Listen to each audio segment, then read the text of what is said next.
Naitwa mchungaji Yohana Parikipuni Laiza. Ni kiongozi wa kanisa la Moravian kwa ukanda huu, kwa maana ya mwenyekiti wa halmashauri ya wilaya ya Kaskazini Kati kwa kanisa la Moravian inayobeba mkoa wa Arusha na mkoa wa Manyara. Msiba huu wa Lightness umetugusa kama kanisa kabisa kwa sehemu kubwa, kwa sababu Lightness alikuwa binti yetu na alikuwa yuko shule ya Jumapili na tumemlea kwa kweli. Lakini pia Lightness upekee wake aliokuwa nao, alikuwa yuko kwenye Sunday school na alikuwa yeye ndio kiongozi wa sifa katika kituo chetu cha kanisa letu la Moravian pale Ngaramtoni. Na msiba huu tulipopata kama kanisa imetugusa sana.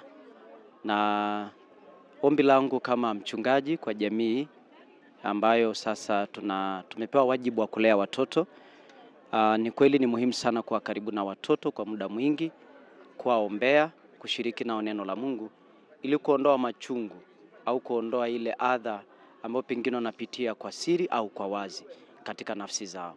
Ni muhimu sana kama jamii, familia moja moja, mtu moja moja, au wazazi, ndugu na majirani tunaozunguka watoto, tuwe karibu na watoto kwa ajili ya kuwatia moyo waishi maisha yanayompendeza Mungu zaidi. Lakini pia katika kanisa lina wajibu mkubwa kwa ajili ya kulea na kudumisha na kuhakikisha watoto wanadumu katika imani. Kwa hiyo ni wajibu pia kama kwetu kanisa, kama jamii na taifa kwa ujumla.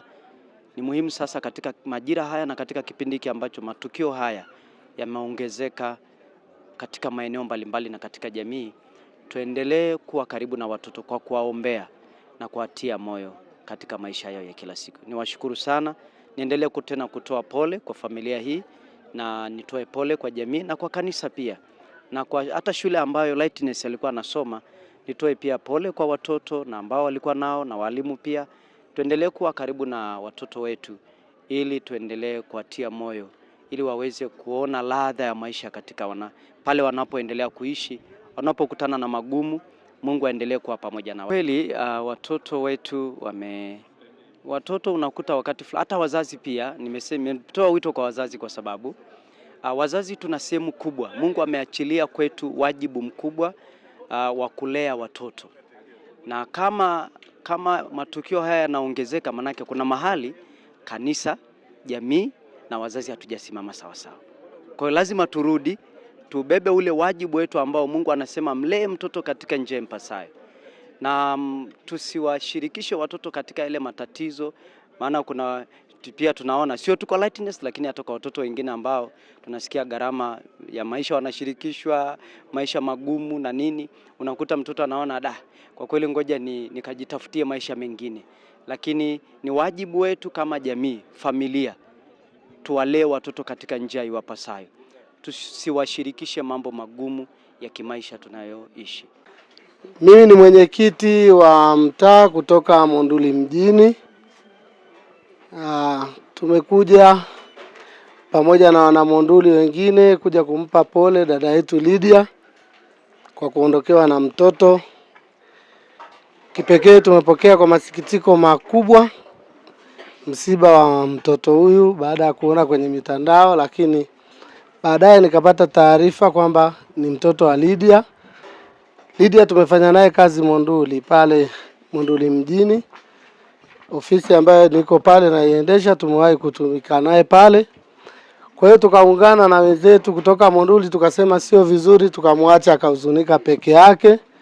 Msiba huu ni mzito, ni mgumu, ni wa kwetu wote.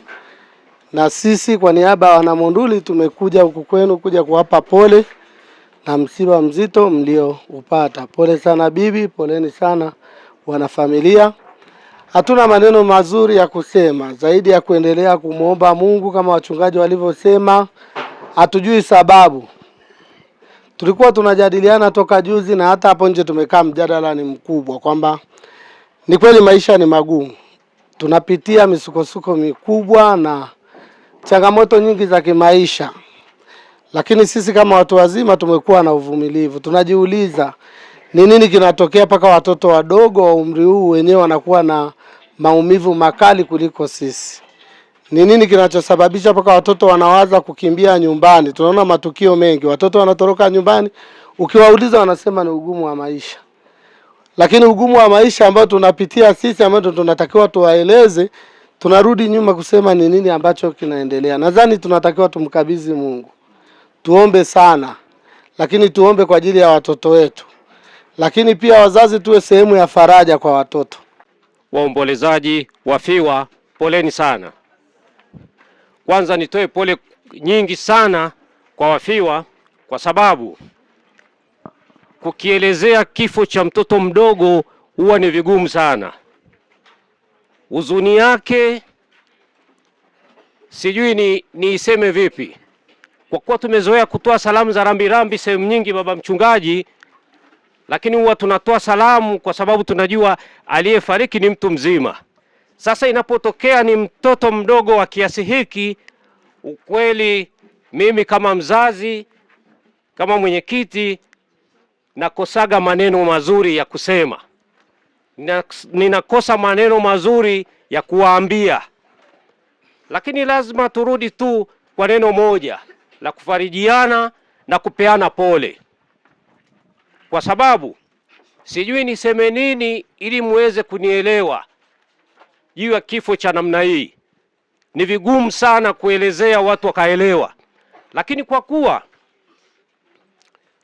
tumeumbwa na safari yetu itakuwa ni moja, ambayo ili uweze kufika kwa Baba ni lazima upite njia hii. Tuombe sana, kwa sababu wewe na mimi hatujui tutafika kwa kupitia njia ipi. Amen. Mimi na wewe hatujui tutafika kwa kupitia njia ipi. Lakini niseme ni kifo kinachohuzunisha sana, ni kifo kinachoumiza sana. Na niseme hivi tu, ndoto zake zinakuwa zimeishia hapa. Sasa ndugu zangu, niwaase tu kwa maneno haya.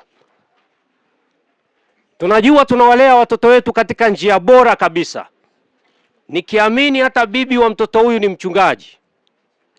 Familia hii naifahamu sana kwa kuwa imekuwa ikimcha Mungu kwa kipindi kirefu.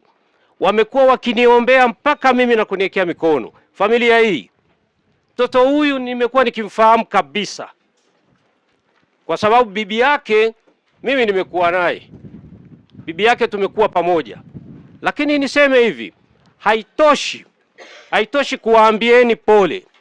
Kinachotosha ni nyie tumrudie Mungu. Amen. Tumrudie Mungu. Tuziombee familia zetu. Tusimame kwenye familia zetu kwa kuziombea. Kwa sababu mambo kama haya yanapotokea, si ndio, hakuna hata mmoja anayeyapenda. Lakini kama je hatuyapendi, na sisi tumemrudia Mungu? Ni wakati sasa wa jambo kama hili likitokea, mimi na wewe tukae na tutafakari.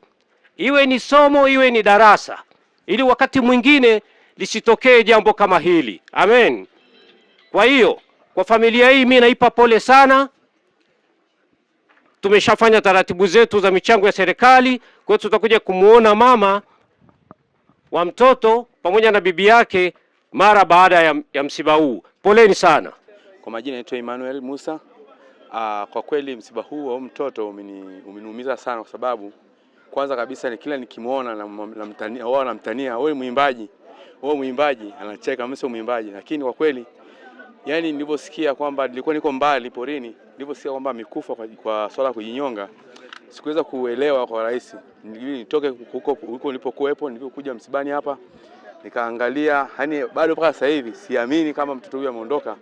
Kwa kweli alikuwa ni mpole, mtaratibu, na vile vile alikuwa na karama. Naona kabisa alikuwa ni mtumishi wa Mungu, baadaye atakuwa mtumishi wa Mungu mkubwa sana. Lakini ndio hivyo jinsi ilivyokuwa. Kwa kweli nimeumia sana, na Mungu tu atusaidie watoto wetu, tuzidi kuwaombea. Wazazi wafanye angalau tuendelee kutoashirikisha matatizo yetu, wakati mwingine huenda yanawauma wanashindwa. Kama mimi kwa wazazi, naomba tunawasa sana wasipende kuwaumiza watoto, kuwaambia mambo makubwa ambayo yatakayoumiza, kufanyia nafsi zao zikaumia, na baadaye